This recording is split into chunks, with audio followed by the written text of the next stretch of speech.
Aujourd'hui est un jour particulier, hein, c'est le souvenir de la résurrection de Jésus. Et à cette occasion, eh bien, nous voulons ouvrir notre Bible dans la première épître de Paul aux Corinthiens. Le sujet ce matin, en quoi la résurrection est-elle importante? En quoi est-elle importante pour nous? Pourquoi célébrer le Christ ressuscité? Alors, on va faire une lecture donc dans 1 Corinthiens chapitre 15 à partir du verset 12. Or, si l'on prêche que Christ est ressuscité des morts, pourquoi quelques-uns parmi vous disent-ils qu'il n'y a point de résurrection des morts? S'il n'y a point de résurrection des morts, Christ non plus n'est pas ressuscité. Et si Christ n'est pas ressuscité, notre prédication est donc vaine. Et votre foi aussi est vaine, c'est-à-dire vide de réalité, vide de sens. Il se trouve même que nous sommes de faux témoins à l'égard de Dieu, puisque nous avons témoigné contre Dieu qu'il a ressuscité Christ, tandis qu'il ne l'aurait pas ressuscité, si les morts ne ressuscitent point. Car si les morts ne ressuscitent point, Christ non plus n'est pas ressuscité. Et si Christ n'est pas ressuscité, mais votre foi est vaine, vous êtes encore dans vos péchés, et par conséquent aussi, qui sont morts en Christ sont perdus. Si c'est dans cette vie seulement que nous espérons en Christ, nous sommes les plus malheureux de tous les hommes. Mais maintenant, dit Paul, mais maintenant, Christ est ressuscité des morts. Il est les prémices de ceux qui sont morts. Car puisque la mort est venue par un homme, c'est aussi par un homme qu'est venue la résurrection des morts. Amen. Vous pourrez lire l'ensemble du chapitre 15 parce que c'est un magnifique chapitre. Donc aujourd'hui, c'est le dimanche de Pâques. Pâques, nous acclamons Christ ressuscité. Il y a une femme militaire en Sibérie, alors qu'elle était seule à son travail, puisque étant militaire, quel que soit le jour, elle devait assurer son poste de travail. Mais elle avait entendu une phrase, puisque c'était dans la période de Pâques qu'elle assurait son service, et elle a entendu une phrase, Pâques, Christ ressuscité.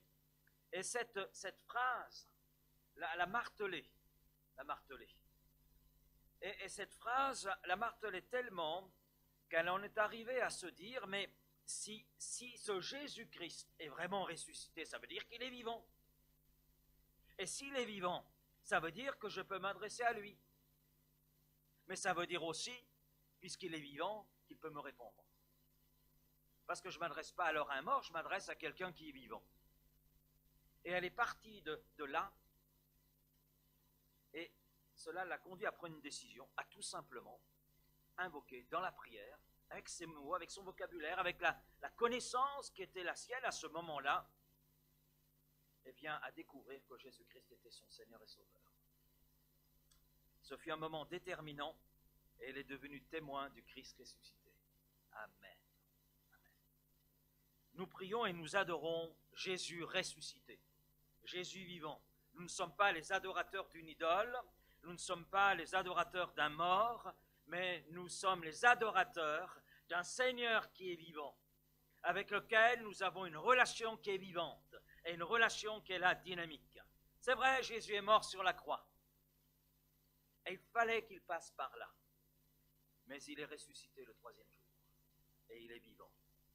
Alors, quelle importance a pour nous la résurrection de Jésus? L'apôtre Paul, comme nous l'avons lu ensemble dans 1 Corinthiens 15, défend le caractère historique de la résurrection de Christ. Il présente les choses comme un événement qui s'est accompli et qui a un sens très précis. En fait, il reconnaît que si Christ n'était pas véritablement ressuscité, mais alors sa foi et le message qu'il annonce, tout cela serait vain. Tout cela finalement s'effondrerait. Et si Christ n'est pas ressuscité, oui, notre foi n'aurait pas de sens, notre prédication n'aurait pas de sens, je serais un menteur. Toi aussi, Bernard. Nous serions des menteurs, n'y a pas que nous deux, vous seriez tous des menteurs, puisque vous témoignez de Jésus et de Jésus vivant. Et si Christ n'était pas ressuscité, mais alors tout ce que nous ferions, plus exactement tout ce que nous faisons, et tout ce que nous disons serait pur mensonge. Si Christ n'est pas ressuscité, cela signifie que sa mort sur la croix a été inutile, et que donc sa mort sur la croix est un échec. Si Christ n'est pas ressuscité, cela signifie que le contenu de la parole de Dieu est pur mensonge. Alors l'enjeu est de taille. Mais pour l'apôtre Paul, il n'y a aucun doute. Mais en réalité, Christ est revenu à la vie. Christ est ressuscité. Et il le dit. Mais maintenant, Christ est ressuscité des morts et il est les prémices de ceux qui sont morts. Amen. La résurrection de Jésus-Christ est importante parce que notre foi et notre prédication, et je peux ajouter notre témoignage, reposent sur deux piliers. Le premier pilier, c'est la mort de Jésus sur la croix. C'est le premier pilier de notre foi, le premier pilier de notre prédication. Paul le présente en ces termes, car la prédication de la croix est une folie pour ceux qui périssent, mais pour nous qui sommes sauvés, c'est la puissance de Dieu. Ce n'est pas une puissance parmi d'autres, mais c'est la puissance par excellence par laquelle nous trouvons le salut. Et puis il continue, les Juifs demandent des miracles, et les Grecs cherchent la sagesse. Nous prêchons Christ crucifié. C'est un scandale pour les Juifs, c'est une folie pour les païens. Mais c'est la puissance de Dieu, la sagesse de Dieu pour ceux qui sont appelés. Amen. Quelle que soit leur origine. Dans tout ce qui s'est accompli à Golgotha, dans la mort de Jésus, nous avons le pardon de nos péchés. C'est le seul moyen par lequel nous pouvons recevoir le pardon de nos péchés. À travers ce que Jésus a fait. Parce que sur la croix, Jésus prend sur lui nos péchés. Il prend sur lui le châtiment que nous méritions. C'est pour cela qu'il est mort. Le salaire du péché, c'est la mort. Et Christ a pris sur lui le châtiment que méritait notre péché. Et c'est pour cela qu'il pourra dire « tout est accompli ». Tout est là réalisé. C'est-à-dire que tout ce qui a été écrit dans l'Ancien Testament, tout ce que les prophètes ont présenté, tout cela s'est accompli en Jésus-Christ et par sa mort sur la croix. Ce qui veut dire que parce que Jésus est mort sur la croix, alors que l'on place notre foi en lui, on reçoit le pardon de nos péchés. Mais on entre dans une vie nouvelle. Amen. On devient de nouvelles créatures en lui. Et libre également d'entrer dans la présence du Dieu créateur. Quelle grâce! L'accès nous était fermé à cause du péché. Mais parce que Christ est mort sur la croix, l'accès nous est ouvert. Et nous avons cette pleine liberté d'entrer dans la présence du Dieu créateur. La résurrection de Jésus est le deuxième pilier sur lequel repose notre foi et notre prédication. Sans la résurrection, la croix aurait été un échec, comme je l'ai dit tout à l'heure, et nous serions encore dans nos péchés sans avoir aucune possibilité de nous en sortir. Ce qui veut dire que nous serions les plus malheureux de la terre. Les plus malheureux de la terre. Nous serions là sans aucune issue, sans aucune possibilité. Ce que dit Paul, or si Christ n'est pas ressuscité, mais votre foi est inutile, vous êtes encore dans vos péchés. Et par conséquent, ceux qui sont morts en Christ sont aussi perdus. Et si c'est pour cette vie seulement que nous espérons en Christ, mais nous sommes les plus à plaindre de tous les hommes. Paul. Mais n'en est rien. Christ est vraiment ressuscité. Ce qui veut dire que notre foi et notre prédication ont un bon fondement. Christ mort sur la croix et Jésus ressuscité.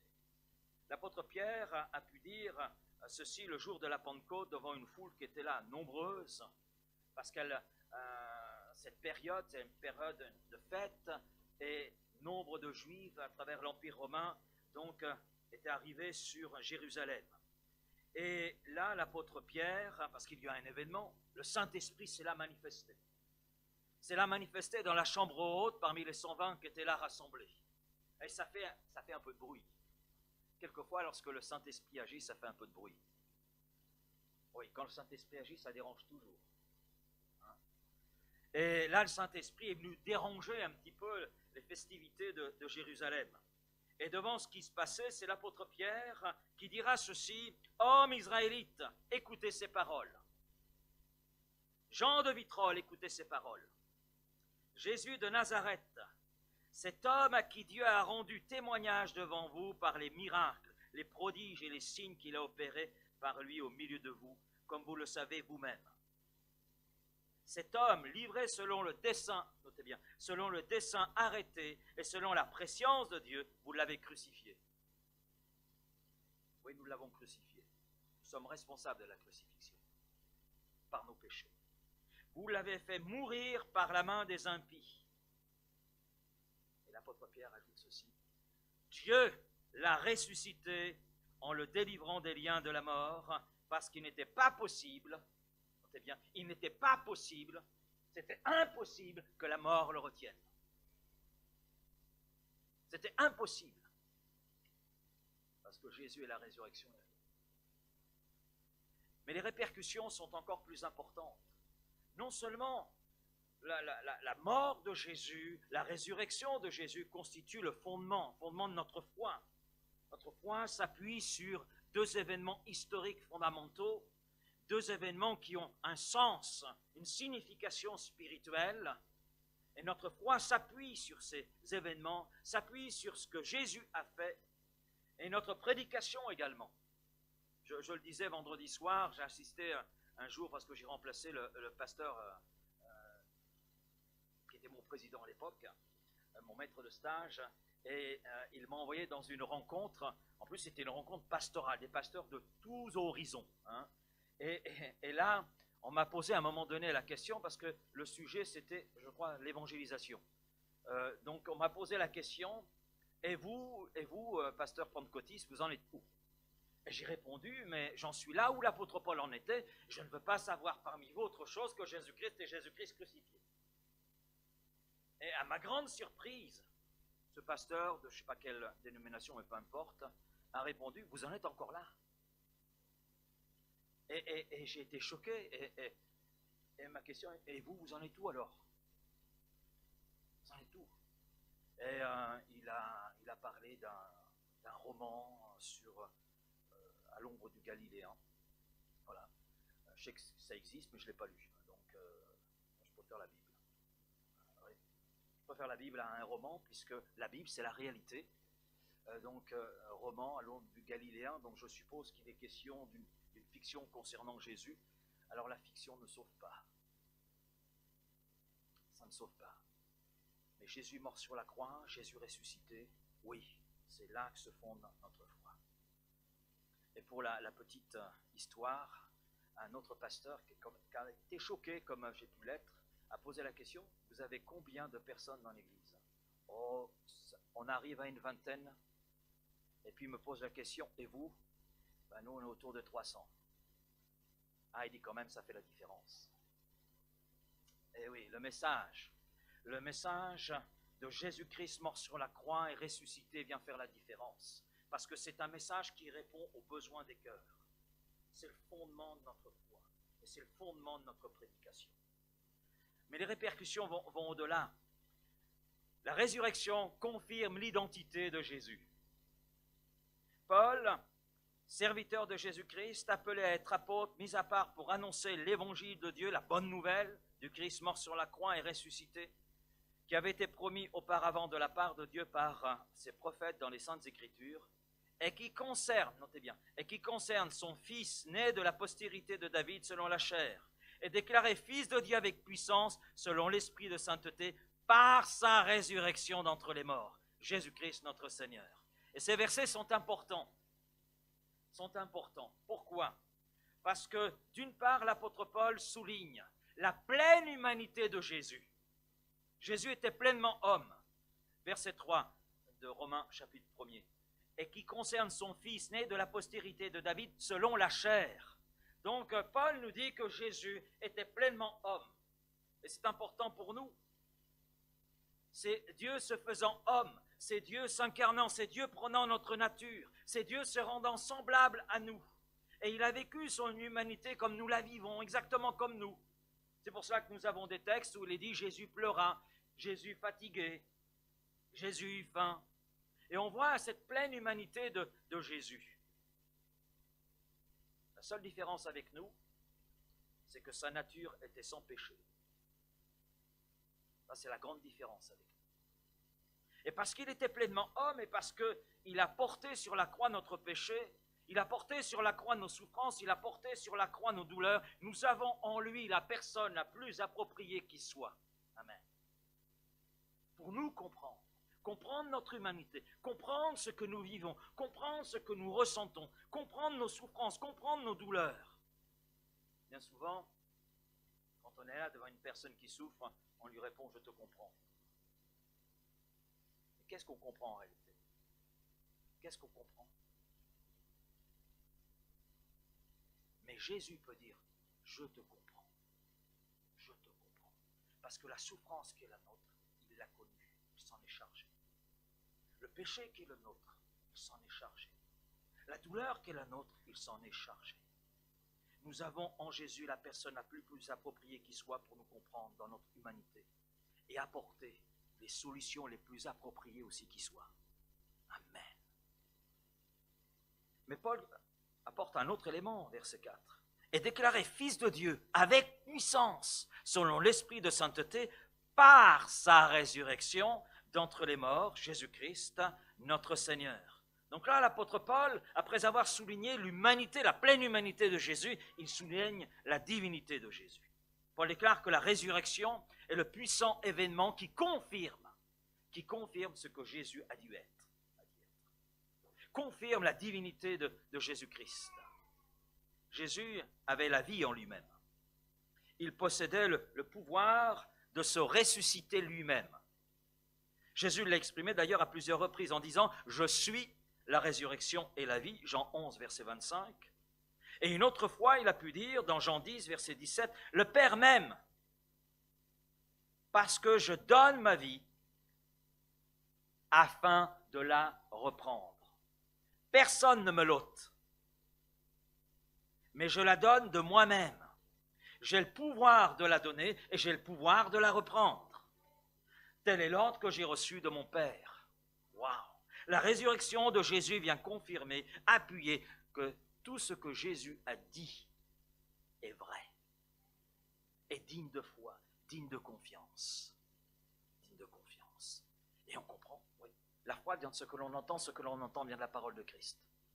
Parce que cette parole est une parole vivante, parce que son auteur est vivant, et la résurrection vient confirmer qui il était, et qui il est, et qui il sera. Il est vraiment le Seigneur, celui à qui toute autorité a été remise. Mais la résurrection confirme aussi l'approbation de l'œuvre de Christ à Golgotha, sur ce mont. La résurrection, c'est le sceau du Père. C'est l'acceptation du Père, de Dieu le Père, sur l'œuvre accomplie par le Fils. Jésus dira « tout est accompli », mais le Père met son sceau sur l'œuvre de Christ à Golgotha, son approbation sur ce que le Fils a fait. Mon Fils, ton sacrifice est exactement celui qui répond à mon amour et répond à ma justice, qui satisfait pleinement qui je suis, qui satisfait pleinement ma sainteté, et qui peut ainsi rétablir cette relation entre l'homme et moi. Et son obéissance de Christ au Père est allée jusqu'à accepter de mourir, jusqu'à accepter de supporter le châtiment que méritaient nos péchés. Et la résurrection a fait que le Père a approuvé cette œuvre. Et Paul parle de cette approbation du Père sur l'œuvre du Fils dans l'épître aux Philippiens au chapitre 2. Et ayant paru comme un simple homme, il s'est humilié lui-même, se rendant obéissant jusqu'à la mort, même jusqu'à la mort de la croix. C'est pourquoi aussi Dieu l'a souverainement élevé et lui a donné le nom qui est au-dessus de tout nom, afin qu'au nom de Jésus, tout genou fléchisse dans les cieux et sur la terre et sous la terre. Amen. Amen. On voit le Père qui approuve l'œuvre du Fils, qui montre par cela même que tout ce que Jésus a fait est digne de confiance. Est digne de confiance. Et conserve toute sa force, toute sa puissance. Et puis la résurrection, comme le dit l'apôtre Paul, on l'a lu en introduction, peut-être que vous ne l'avez pas, vous n'avez pas prêté attention à cela, mais confirme que Christ est le premier-né. Premier-né. Mais maintenant, Christ est ressuscité des morts, il est les prémices de ceux qui sont morts. Et dans Romains 8, verset 29, « Car ceux qu'il a connus d'avance, il les a aussi prédestinés à être semblables à l'image de son Fils. » Waouh, quel plan Dieu a-t-il pour nous? Que nous soyons semblables à l'image de son Fils, afin que son Fils fût le premier-né entre plusieurs frères. Colossiens, chapitre 1er, verset 15, « Il est l'image du Dieu invisible, le premier-né de toute la création. » Et puis l'apôtre Jean, devant cette révélation de Jésus-Christ, chapitre 1er, un chapitre magnifique, parce qu'Apocalypse, ce n'est pas synonyme de catastrophe. Apocalypse veut dire lever le voile sur le Christ glorifié. Ce n'est pas la même chose. Alors c'est sûr, quand on connaît Christ, il n'y a pas de souci. Quand on lit l'Apocalypse, nos genoux ne tremblent pas. Mais quand on n'appartient pas à Christ, qu'on lit le livre de l'Apocalypse, il est évident que les genoux tremblent. Il y a une peur qui s'installe. Et l'apôtre Jean dira au verset 5 du chapitre 1er, « Jésus-Christ, le témoin fidèle, le premier-né des morts, et le prince des rois de la terre, à celui qui nous aime, qui nous a délivrés de nos péchés par son sang. » Il était le premier à ressusciter par sa propre puissance, à ressusciter pour la vie éternelle. Ceux qui ont connu la résurrection avant Jésus. Nous en avons Lazare, nous avons le fils de la veuve de Naïm, et nous en avons d'autres qui sont revenus à la vie de morts qu'ils étaient. Mais s'ils sont revenus à la vie, c'est par quelle puissance?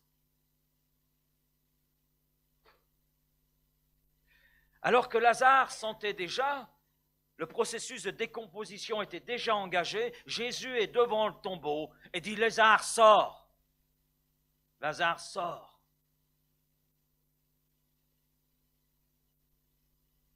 Et qu'a dit Lazare?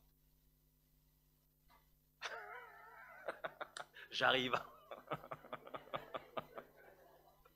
Et oui, il est revenu à la vie par la puissance de Jésus.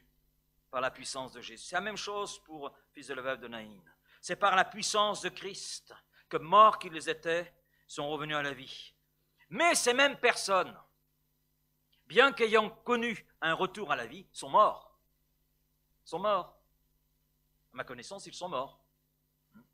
Ils ont, malgré le fait qu'une fois ils sont revenus à la vie, eh bien, ils ont quand même connu la mort.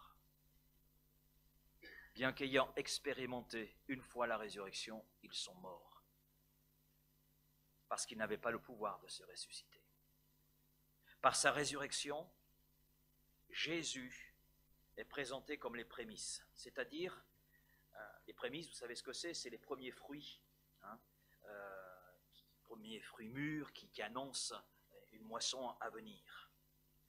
Et Paul dit, mais maintenant Christ est ressuscité des morts, il est les prémices de ceux qui sont morts. Cela signifie pour nous que la mort, ayant été vaincue par Christ, qui est la vie, qui est la résurrection, ça veut dire que tous ceux et celles qui sont en Christ, tous ceux et celles en ce lieu qui appartiennent à Christ, qui sont dans une union avec Christ, qui sont dans une relation vivante avec Christ, ça veut dire que quand bien même on devrait connaître la mort physique, on connaît la résurrection. Parce que Christ nous a devancés. Parce que Christ est les prémices. Et qu'en lui, nous avons la résurrection. Et ce qui veut dire que la mort physique ne sera pas pour ceux qui sont unis à Christ la fin de tout, mais sera l'entrée dans la gloire, dans la présence éternelle du ressuscité. Comme Christ est ressuscité, nous allons nous aussi connaître la résurrection afin de prendre possession de notre héritage. Amen. Et oui, nous sommes détenteurs d'un grand héritage dont on ne connaît même pas la valeur. Ça nous dépasse. Ça nous dépasse. Ah, vous ne le saviez pas, je suis riche. Ah, amen. En plus d'un héritage qui ne se corrompt pas. Waouh! Oui, vous regardez les pièces de monnaie, tout cela, les euros, là. Ça s'abîme. Les billets, c'est pareil. Ça se corrompt. Et ça corrompt aussi les cœurs.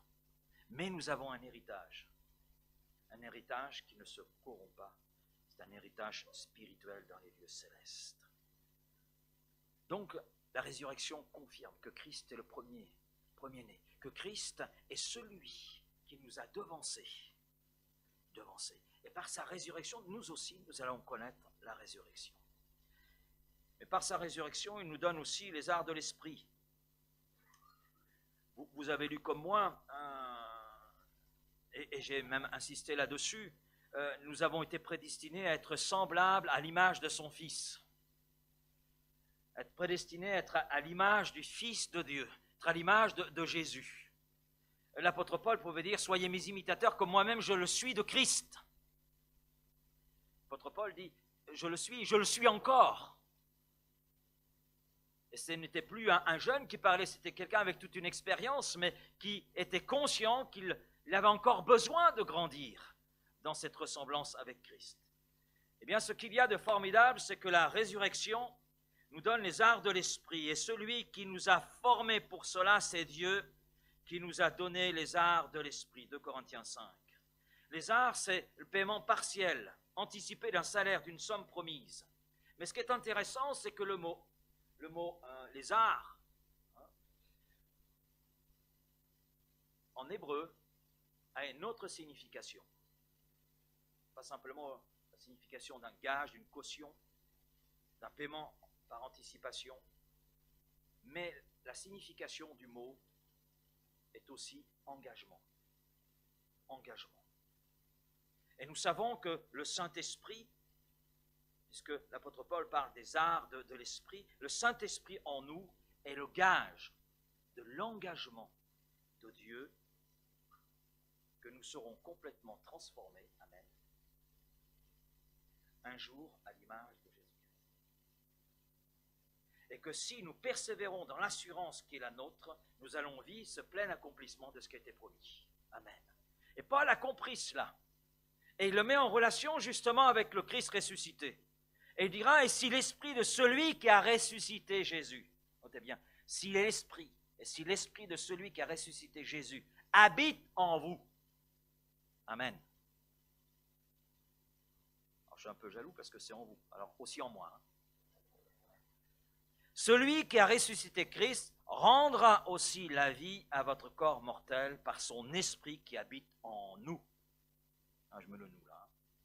La puissance de résurrection habite en nous par le Saint-Esprit. Et cette puissance, résurrection, agit déjà en nous. Amen. Parce que c'est cette puissance agissant en nous, la puissance du Saint-Esprit, la puissance du ressuscité, qui nous a conduits à réaliser notre état de péché, qui nous a conduits à réaliser que nous étions aimés du Père, et que cet amour s'était manifesté à travers la mort de Jésus et à travers sa résurrection. Parler de la puissance de la résurrection, c'est parler d'une puissance de vie, amen. C'est parler de la puissance de transformation. Parce que vous l'avez expérimenté, peut-être que vous l'expérimentez encore, par nos propres moyens, il n'est pas possible de changer quoi que ce soit à notre caractère. Si vous avez un sale caractère, je suis désolé, vous pourrez faire tous les efforts possibles, imaginables. Vous ne changerez pas. Vous avez certainement essayé. Oui, vu vos sourires, je pense que vous avez essayé et vous avez constaté l'échec. On ne peut rien changer à notre nature, à ce que nous sommes. Mais la puissance de vie, la puissance du ressuscité, la puissance de l'Esprit est capable de nous changer, de nous transformer. Amen. Dans l'Épître aux Éphésiens, l'apôtre nous donne cette puissance qui a ressuscité Jésus d'entre les morts comme la mesure de la puissance de Dieu. Et il parle ainsi, l'extraordinaire grandeur de la puissance qu'il a déployée dans toute sa force en la faisant agir dans le Christ qu'il a ressuscité d'entre les morts. Et c'est cette puissance-là qui est capable de nous transformer, amen, et qui nous transforme. et qui veut là nous conduire à entrer dans ce plein accomplissement de ce plan de Dieu pour nos vies, que nous soyons à l'image de Jésus-Christ, alléluia, à son image, l'image parfaite. Parce que Dieu savait très bien que par nos propres forces, nous ne pouvions rien changer, rien changer. Et puis l'apôtre Paul, dans Romains 8, 11, dit « Si l'esprit de celui qui a ressuscité Jésus d'entre les morts habite en vous, celui qui a ressuscité le Christ d'entre les morts rendra aussi la vie à vos corps mortels. » Littéralement, c'est « il les vivifiera ». Ça nous parle d'encouragement, ça nous parle d'une stimulation, ça nous parle de donner vitalité, amen. Ça nous parle de ranimer. Et l'apôtre Paul avait besoin de cela. Avait besoin de le rappeler à son cœur, avait besoin aussi de le rappeler à ses lecteurs, à ses frères et sœurs de Rome. Il avait besoin, comme nous aujourd'hui, d'être encouragé, amen. Il avait besoin, comme nous, d'être relevé. Il avait besoin aussi d'être stimulé, d'être vivifié dans sa foi, dans son témoignage, dans son être et par rapport à des situations qu'il traversait, réalisant toute son impuissance, son incapacité, mais réalisant que la puissance du ressuscité habitant en lui était capable de l'aider à être vainqueur. Connaître la puissance de sa résurrection, c'est connaître la puissance de vie. Amen. Que la mort ne peut pas vaincre. Que la mort ne peut pas vaincre. Et c'est la puissance de vie qui, de mort que nous étions, nous a rendus à la vie. Et Paul sait que la puissance de la résurrection, c'est celle qui a fait de lui un homme nouveau, le pécheur qu'il était. Quand on lit l'épître aux Philippiens, l'épître très personnelle de la part de l'apôtre Paul, il présente tout ce qu'il était et il dit « J'avais sujet de me glorifier, humainement parlant. Mais tout cela, je l'ai regardé comme de la boue, comme une perte à cause de l'excellence de la connaissance de Christ. » Et ce persécuteur a été là changé, transformé par la puissance du ressuscité. C'est connaître la puissance de vie qui triomphe dans notre esprit, notre âme et même notre corps de tous les germes de mort qui peuvent être là. Et qui engendre en nous la vie. Cette vie dont nous sommes porteurs. Et c'est une vie de qualité, c'est la vie éternelle. Nous sommes déjà porteurs de cette qualité de vie. Amen. Puisque c'est la puissance du ressuscité qui habite en nous. Ce qui veut dire que la vie qui est en nous, c'est la vie du ressuscité. Déjà nous la connaissons. Déjà nous la vivons. Nous avons un avant-goût de ce qui nous attend dans la gloire. Amen. Et puis devant nos difficultés, devant les problèmes que nous rencontrons, dans nos temps de maladie, dans nos temps d'épreuve, ben la puissance du ressuscité va encore agir, va encore se manifester dans nos vies. Et puis nous savons par Luc que cette puissance est là aussi pour que nous véhiculions ce message. Christ mort sur la croix, Christ ressuscité. Parce que nous sommes, par la résurrection de Jésus-Christ, le témoin du Christ ressuscité. Par notre union avec lui, nous sommes porteurs de cette vie d'en haut. Amen. Ce ne sont que quelques pensées par rapport à tout ce qui découle de la résurrection de Christ. Je crois que lorsque nous serons dans la gloire, on va découvrir de façon très large, beaucoup plus large que ce que l'on peut comprendre aujourd'hui, l'étendue et la valeur de l'œuvre de Christ à Golgotha, mais aussi de sa résurrection. Mais pour ce que nous avons vu ce matin, je dis Amen. Parce que ça, déjà, c'est beau. Ça nous échappait, mais c'est là, en nous, aujourd'hui, parce que la vie du ressuscité habite mon cœur. Amen. Merci, Père, pour ta parole ce matin. Merci de bénir chacun de mes frères et sœurs. Merci de les renouveler dans cette vie qui coule en eux, dans cette vie d'en haut, dans cette vie que tu communiques. Merci, Seigneur, de bénir celui ou celle qui est venu là ce matin chargé, fatigué. Mais Seigneur, la puissance du ressuscité est là. La puissance du ressuscité à travers le Saint-Esprit veut là se manifester. aider ce frère, cette sœur à voir la solution en toi, à découvrir la solution en toi, parce que tu es celui qui secourt, tu es celui qui encourage, tu es celui qui stimule, tu es celui qui ranime. Amen. Seigneur, je veux te prier peut-être pour celui ou celle qui ne s'est pas encore uni à toi, qui n'a pas encore fait la paix avec toi, qui ne t'a pas encore accepté comme son Seigneur et Sauveur. Mais je te prie que cette âme ne passe pas à côté. Ne passe pas à côté de ce que tu proposes. Ne passe pas à côté du pardon de ses péchés. Ne passe pas à côté de la vie du ressuscité. Mais puisse entrer dans ce que toi tu lui proposes ce matin. Père, merci. Et cela dans le nom de Christ, mort à la croix et ressuscité, vivant à la droite de Dieu le Père et qui intercède pour nous. Amen.